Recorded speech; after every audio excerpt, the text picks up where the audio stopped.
Hello from the Yarn Closet in Southern Arizona. It's Mother's Day. This will not be posted on Mother's Day weekend. Oh, this is gray, I think. I love that. I love my gray stripes. I'm loving this haircut. I didn't even brush it yet today. And it's been like 3 days since I washed it. I don't like the just straight bubbly look, but it's not as full and I haven't gotten any product yet to bulk it out. So there's that. Lots of drama and trauma about what do we do? It's Mother's Day. And then my husband doesn't get into holidays and so shoots down some stuff with the kids and upsets them, and it's traumatic. But I think we're going out to McDonald's for lunch today and getting ice cream. My 10-year-old is sick, so you just make compromises at times. Super windy this weekend in Arizona. Like 45-mile-an-hour winds, just insane. Wind gusts, crazy town. So my kids do the Nintendo Switch on the TV and a portable one. There's this game, the Ring game, something, for the Nintendo Switch that I saw. And it has this ring thing that you use and a thing that attaches one of the controllers around your thigh.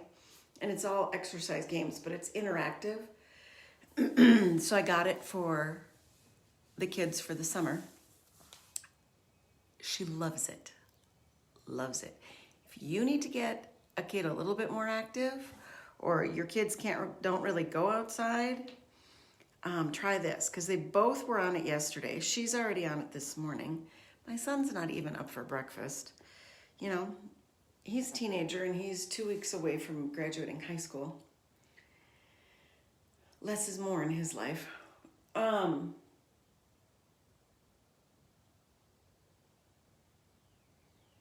have not been working on anything yarn related for the last couple of weeks. We've been inventorying the library and moving books around. So when you work in a library, every year at the end of the year, you weed out books that are really old, that are no longer applicable, whatever. And then you have the ability to kind of move things around. Things aren't always in schools set up by the Dewey Decimal System anymore. They literally took our whole Dewey Decimal catalog card catalog out of the library last summer. So you can still see the Dewey Decimal numbers on the books in the electronic one.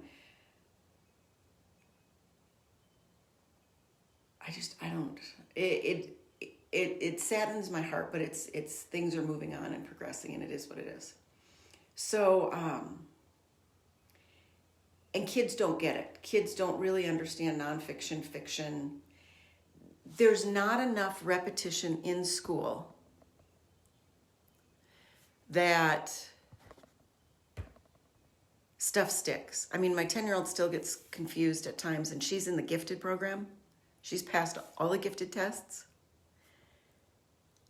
January through December in order, because they just don't beat a dead horse kind of in the way of memorization. Her handwriting is not great. Nobody's is. They don't sit down and make them write stuff. They're on computers all the time. So unless you do that stuff as a parent in the summer, and let me tell you, that's a challenge, because I have tried for years. Good stinking luck. My son is convinced that his signature every single time he signs has to fit in that little box that you had to sign in for the DMV, for the back of your driver's license. So his signature is this little tiny weird thing. It's painful being a parent nowadays. It's very painful. it definitely takes your time, keeps you involved in something, but it's painful. So since I haven't done anything yarn related, I thought I would give you a Cliff Tan moment. Okay, how do we do this again? Okay. So what we've been doing on Mondays and Thursday nights, this is 6 pounds, that's 10 pounds. This is 20 pounds. I have the rebounder, and then I have the vibrating plate. This is not the really expensive one. I've been told, and I know, if I got the $300 vibrating plate, it would be much better, much more effective. But let me tell you, that does its job too. But here's the deal. So the three of us come in here on Monday and Thursday nights, because I need more recovery between activities, to try to do some activities in here with weightlifting. But I still want it set up like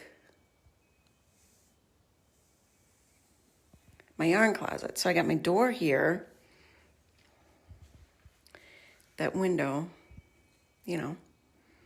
There's no outlets over here, which is fine. I guess I could flip it. I don't know. I want to have more of a workout zone. I don't like having these two things separate, but they're not exactly the same height. I don't know. I just don't like the flow of this. It doesn't really feel like you want to come and hang out here. It's not relaxing. So I'm trying to figure out how to reset this up. I'm trying to figure out how to reset up our playroom / my room. There's an open hanger for my clothes. I've never had a dresser our entire married life. So I just have a couple little bins with like my socks and unmentionables. That's undies, people. That's undies. It's got a full-size bed in it now. I'm getting a twin to put in there because my mom's taking that back. She's taking a table and a bench from the studio. We're getting the small refrigerator freezer back. We're getting a recliner. They are moving from the 55 plus park they live in now to the first 55 plus park my mom ever lived in Tucson, because they had a fall scare, I believe, with my stepdad. So my dad has neuropathy all the way up to the middle thigh. My stepdad, from things that they've said, because there's certain things they'll tell me about their house and the certain things they won't. I'm thinking his neuropathy is going like shin level now. And neuropathy is something that older people get when they've either had long-term type 2 diabetes, which my stepdad has, or like my dad, long-term pre-diabetes, which means he never quite hit the mark on their blood tests and their number and their range for insurance to do anything about it. But the doctors all have said for the last 20 years that he's pre-diabetic because they can see all these other signs in his body. And one of them is neuropathy. What is neuropathy, you ask? It is poor circulation to your extremities. It's the loss of feeling to your extremities. It can be tingling and pain in your extremities. It can have a whole plethora of stages. And everybody's a little bit different. So that's that. And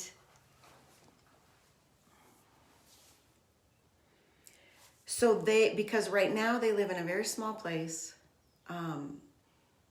that's it's 800 square feet. But they've got an upstairs and a downstairs. So you take 3 steps down and you're in their family room and laundry room. So they've got a small laundry room, family room. It's quite nice, it's quite lovely. But those 3 steps, and it's all saltillo tile, which is the kind of Mexican tile here. It's very slippy.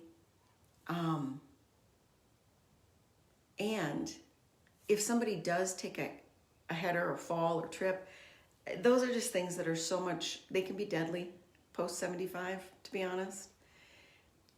My uncle had a fall in his 80s and spent the rest of his life in bed, which was not fun, had lots of bed sores. I talked to my cousin. It was not fun. And that was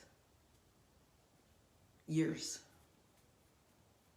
4 years, 6 years. I mean, it was years.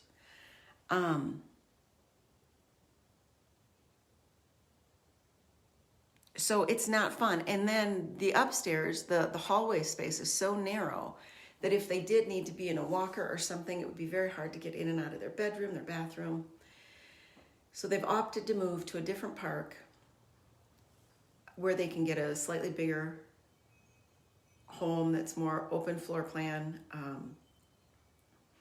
So where they have 1 bedroom, 1 bathroom, and a family room now, they're getting 2 bedrooms, 2 bathrooms, an open kitchen, dining room, living room, floor plan. So they're not actually getting that much more square footage, but having a second bathroom is definitely a plus when both people like have the flu or whatever.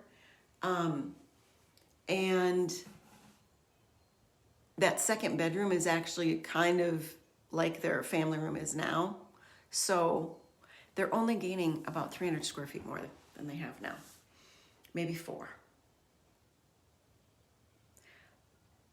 But the floor plan is safer because it's all on one level.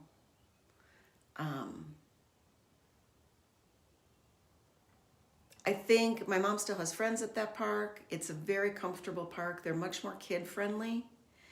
So like my daughter can swim all year long. The pool isn't at the main clubhouse. They have a second clubhouse. So I think that's part of it. They're also much more open to, if you've got family members living with you, as long as they're 18 or older, you can have younger family members living with you if you need that. Where some of the 55 plus parks, like if you were 85 and your kid was 35 or 40, they might be like, you can't move in here. But this park's much more gracious about that. So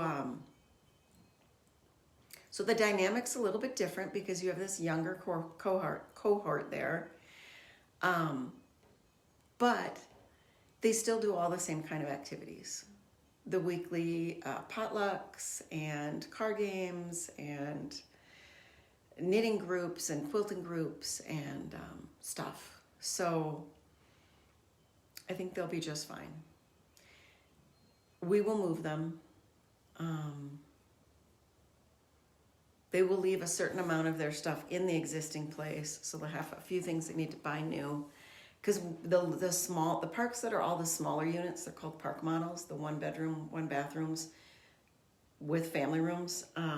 Those units are really designed more for the snowbirds. You've got much less people that actually live there year round. So a lot of times they sell them with the bed still in the bedroom, a couch, TVs, the real basic furniture, so that people, when they move down here, a basic set of dishes and stuff, when people move down here, they can just buy the place as is, go get some bedding, go get some towels, go get some food, and they're good to go. So that's why she's taking the bed back. And I'm gonna get a twin to replace it so that there's a little more room in there. So I can set it up in the morning to look more like a couch. And then my clothes that are fully exposed right now, I'm thinking about getting an armoire. I haven't wanted to spend the money for years. I still don't want to spend the money, but I don't feel like I have any space of my own in this house other than this room. And this is not heated or cooled. So it's not actually all that comfortable. And because it shares a wall with the master, and my husband, oftentimes when I would want to be in here on the weekends or whatever, and he's napping, I don't want to be in here because if I'm exercising, you can hear it. Or if I had a TV on in here and I was sitting, and I don't exactly want to be fully separated from my family.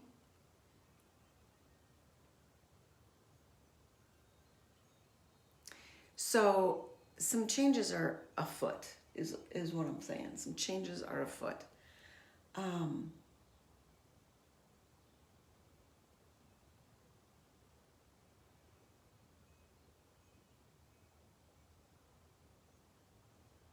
we have been doing things to stock up on toilet paper, on paper towels, on not really food items, but like dish soap and Kleenex and things that are totally shelf stable and are going to be fine whether the pantry is heated or cooled. Because when we first moved in here, we had to put an air conditioner in that back pantry because it was getting too hot, and that was affecting the quality of the food storage.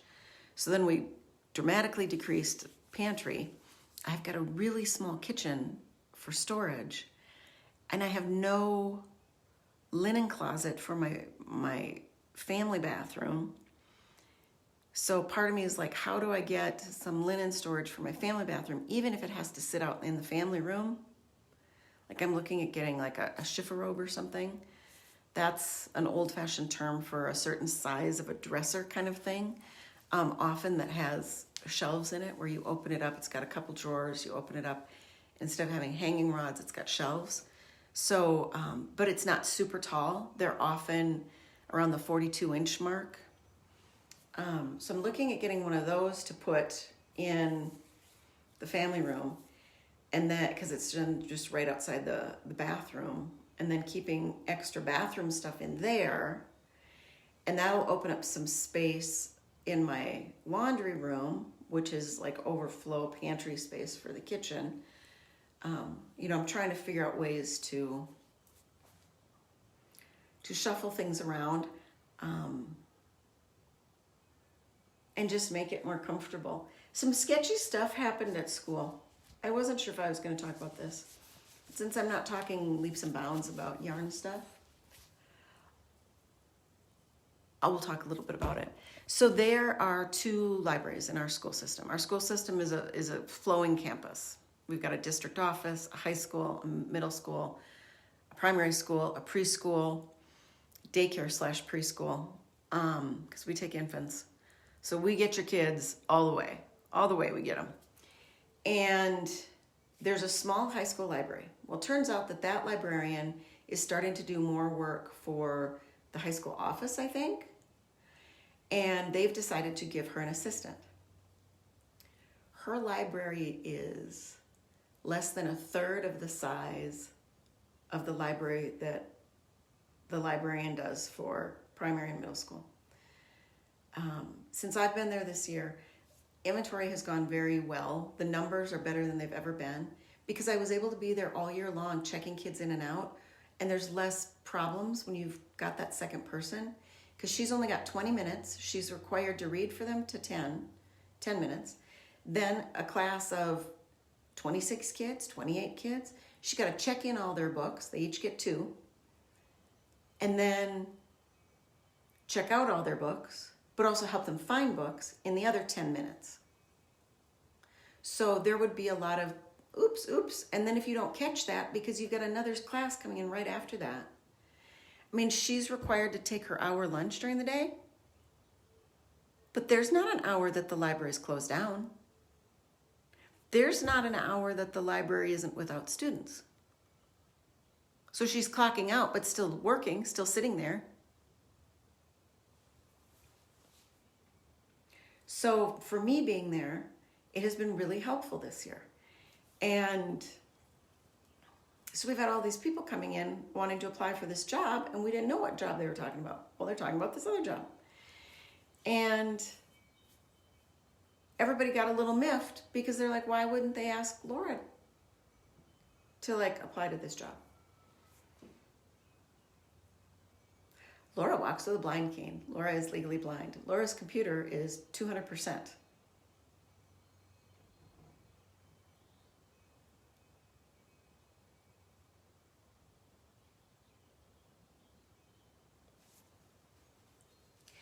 And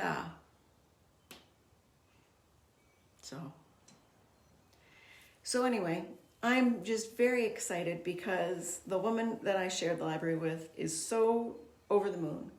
Can't believe that I've actually come back for over a year without getting paid to help the situation, to make the library open for a full week when she would have to close it and teachers would have to go without. Students would have to go without for a week because they're having a book fair. Because the book fair is how she makes money to buy books for the library. So, there is a lot of value to me being there and to my position, and it should be paid.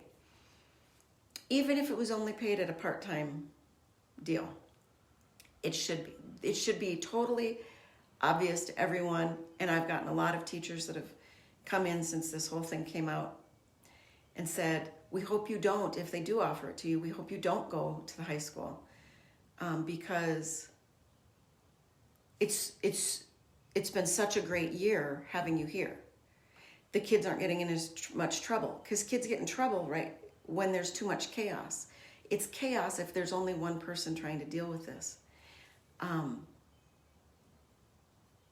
It's just been a better year. I mean, I've had teachers coming up to me since this has come out, and yeah, if they offered me the job, it would be great. I mean, who doesn't need money these days? I'm already at the school. So if the hours were comparable, I mean, it's kind of like a no-brainer. But here's the thing. I really like where I'm at. I really like being in this age group. And because that's so overwhelming, I just feel like I'm being really useful. So that's the drama at school right now. I think it's going to go absolutely nowhere. Everybody's all dramaed up about it and worried about it more than I am. Everybody else is way more worried about it than I am. Because here's the thing.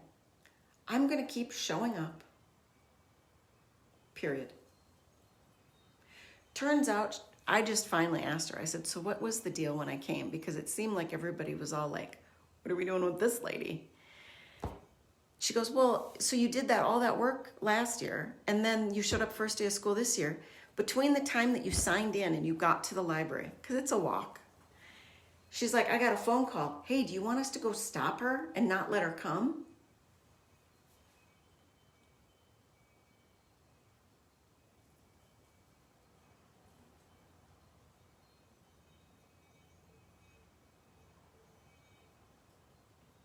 I'd already entered in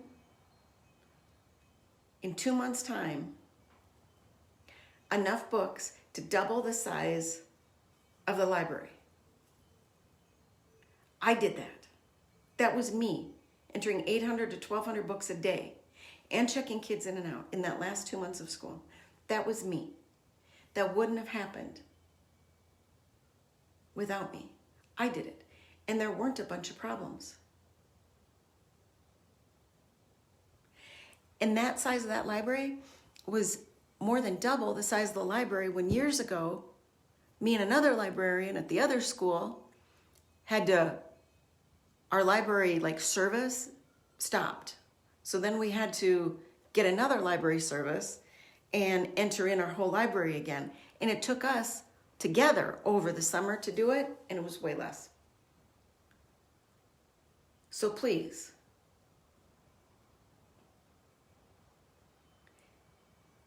it's the same as my gifted daughter getting confused with the months of the year because she just doesn't think about it all that often. There are things that are confusing to me. When I got 2 blonde girls with long blonde hair 5 feet away from me, or, I'm not intending to be racist, 2 brown boys with black short hair 4 or 5 feet away from me, I don't know who they are. I don't know. But when I have my big magnified computer right in front of me, I am fabulous with office work and forms and computers and getting stuff done. And not only that, I'm really good at just showing up because I've showed up. You know when I haven't showed up this year? One day I had a migraine, and one day my kid was sick. There was a day my kid went home from school. I didn't even go home with her. There was one day she went home from school. I did go home with her. Like, I am there. And you know what kids need in schools nowadays? Consistency. People showing up. My husband is not the best step-parent. I am not the best step-parent. But you know what I've learned about step-parenting? A lot of it is just showing up. That consistency of him sticking it out and being here, no matter what. Me being here, no matter what, and sticking it out is important. That has value.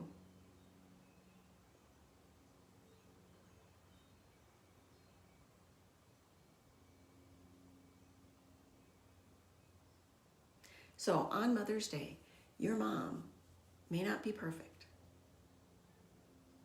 But if she's stuck in there with you,